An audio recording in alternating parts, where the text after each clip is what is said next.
So after you access the Johns Hopkins Armstrong Institute for Patient Safety and Quality website, click on the main frame, and you should be able to identify the site. And there are lots of things that we have potential to look at, but to access some of the programs that have been successful, go to Projects, the Michigan Keystone Project, so Stop Bloodstream Infections.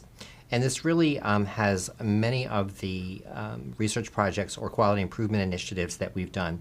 And you will see that most of them have data. So after you hit the Stop BSI, or Stop Bloodstream Infections, you're given an opportunity to have an overview of what we've done, including the Comprehensive Unit Safety Program, and then the different educational sessions and the CLABSI toolkit. I'm going to start with what's in the CLABSI toolkit to show you that all of the forms that I've talked about in the CLABSI toolkit are available for each one that want to have access to them. And they go through Appendix A all the way down to M. And the toolkit itself, really about the CLABSI, it's really quick to open up, and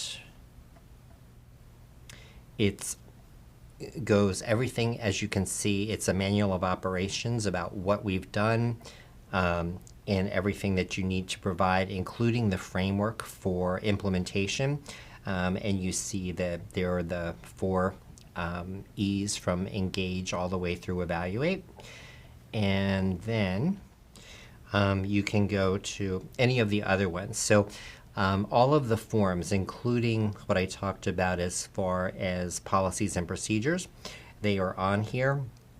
So care of a patient with a hemopheresis catheter, care of a patient with a tunneled catheter, a line cart inventory if you want to set up a line cart so that physicians don't have to go all over looking for their equipment, the daily goals forms, all of the different forms that are there are easily accessed, and anybody can access them once you're on the website. The next thing that we have is the educational sessions, and they are broken down into immersion calls, which are the calls that we do a month before implementation, and then monthly content calls, supplemental calls, and staff training calls. If you click on any of them, either here or on the left side, you can go ahead and access them. So for instance, I'm going to click the Science of Improving Patient Safety.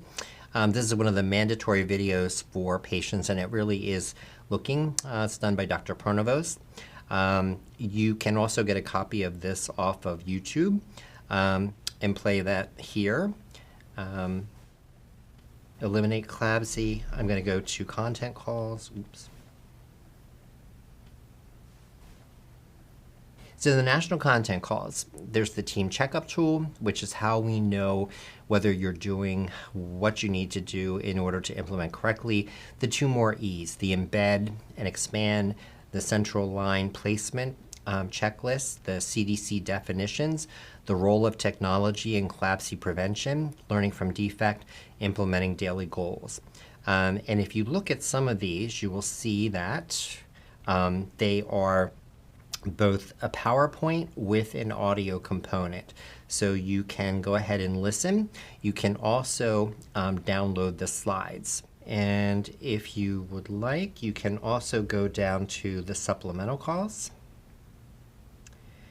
Results from the Adventist Project, which I led, the Daily Goals Conference Call, the Joint Commission HAI-focused National Patient Safety Goal Group. And all of those are here, and they are free to access on the Armstrong Institute website. And then to go out, just under projects, and you can see some of the other things, but you're looking for Stop Bloodstream Infections or Stop BSI.